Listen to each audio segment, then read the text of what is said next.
Here I am with Jim Arrington. Today is September 1st, 2020, and it is his 88th birthday.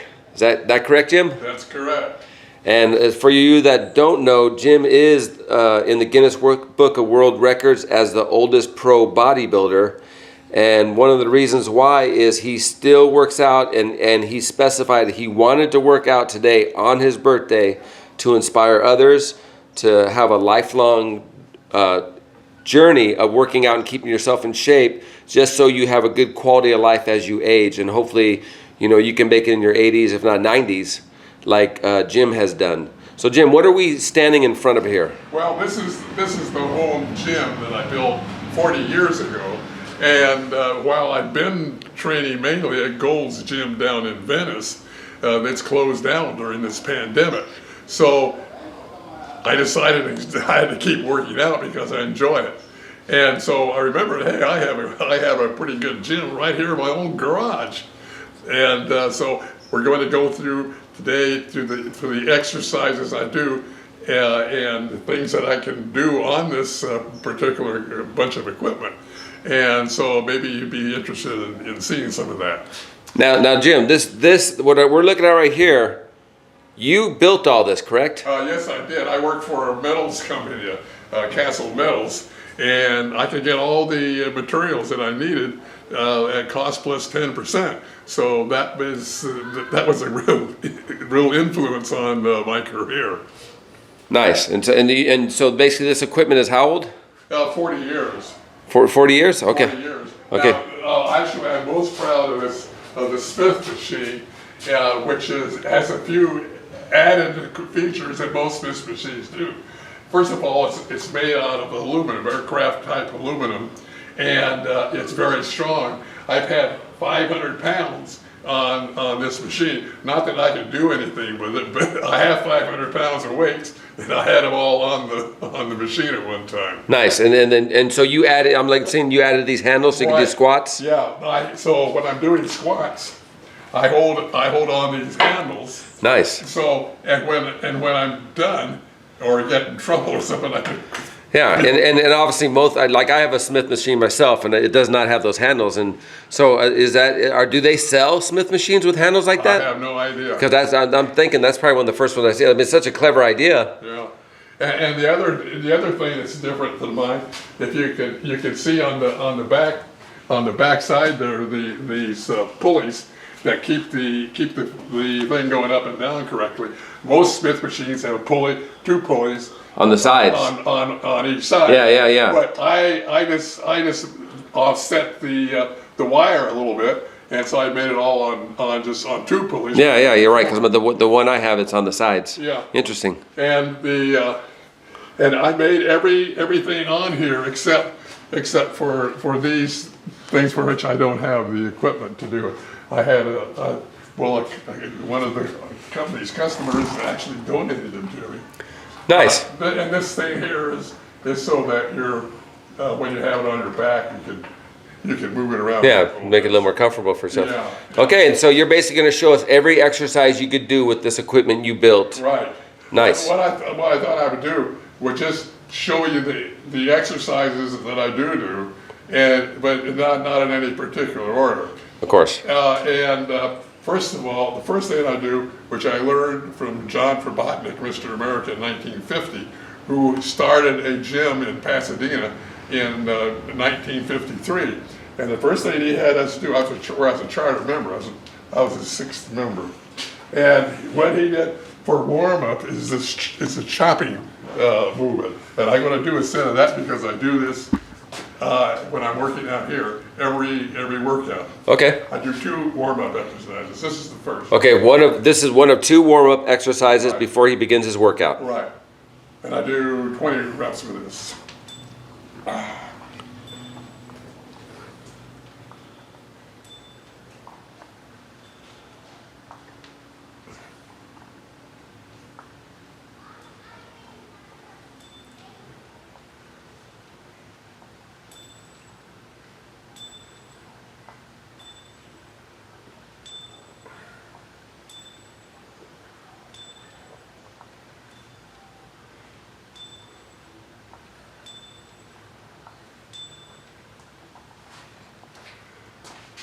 Okay, that's the first warm up. That's the first warm-up. Now the second warm-up is legs. Okay. And I do that with So that the first warm up, obviously for your upper body. Now the right. This is legs.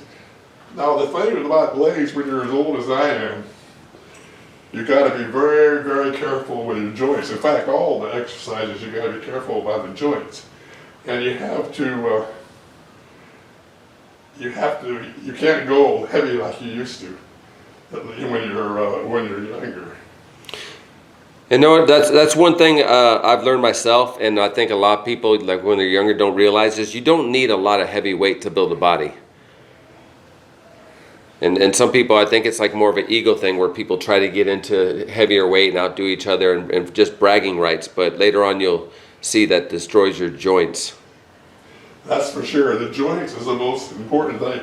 Now, I have an artificial left hip, but my knees, although the right knee is to the bone on the tibia or on the kneecap. Everything else that's about 50% of material left. So I train very light. And so look at, so you're 88 today. When did you start training lighter? When did you get away from the heavy weight? Because like I said, I know, like myself, I was doing the heavy weight until my early 30s, and then I realized you just need moderate weight to build a body. Moderate weight with proper form and the right amount of reps. Right. Well, I never,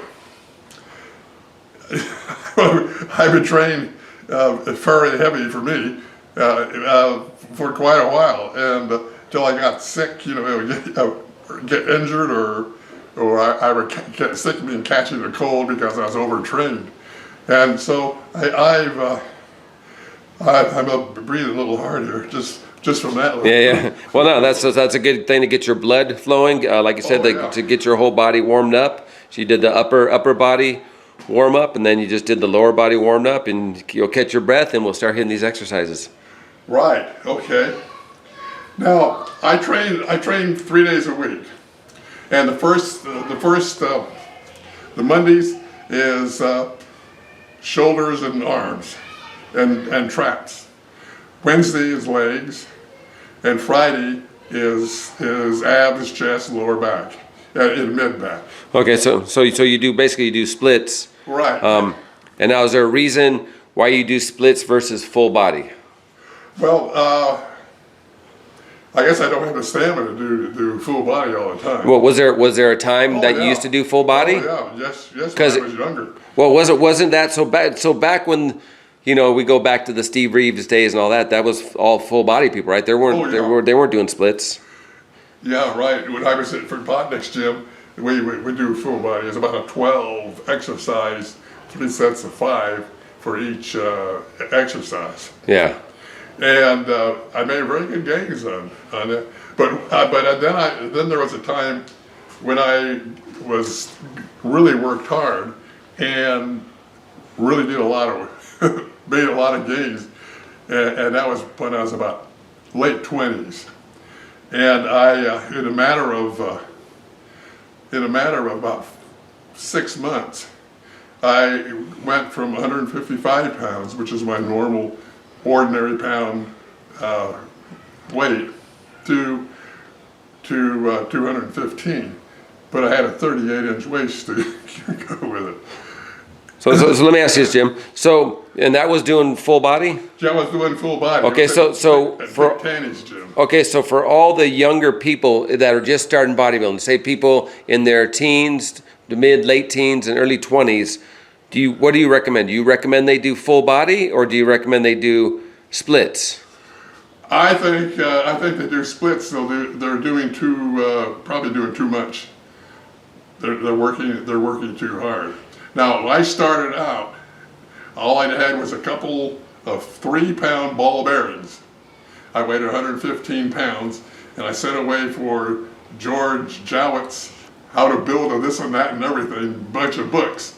And I followed them, and I went from 115 to 128 pounds in just a matter of several months.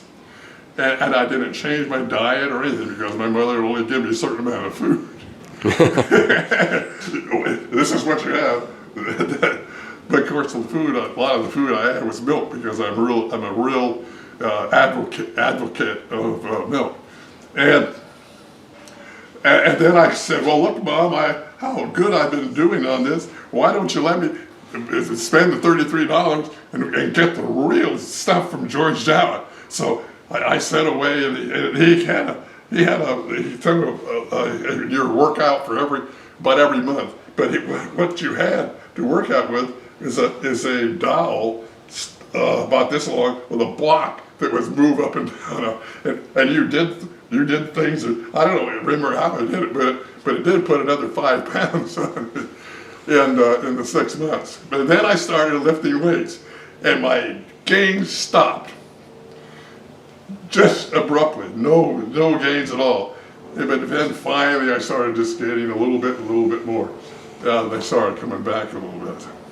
Okay, so you started with full body, and then about so what age did you go to splits?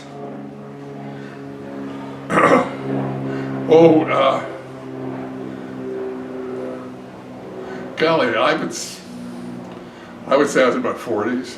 In your 40s? Okay. Yeah. And keep in mind, you start working out at what age?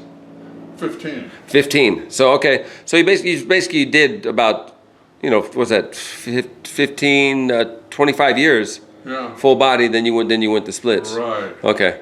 And the only reason I ask is, obviously that's a big thing. People wonder. Like personally, like I started off with splits, and then I found that full body was better, and I went to full. And that's because Leroy. I talked to obviously Leroy Colbert, and he's the one that told me why, and I did it, and it's actually I think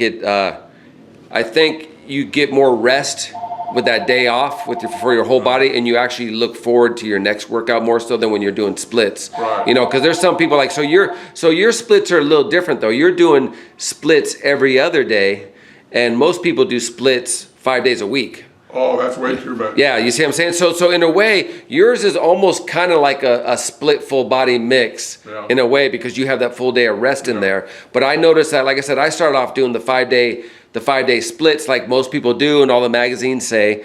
But I notice you get very tired towards the end of the week, and you probably cheat those last workouts, and you're not as enthused to get to the workout as you are when you do full body, when you have a full day's rest, and then the next day you hit it hard. MrYorkieLoverFitness.com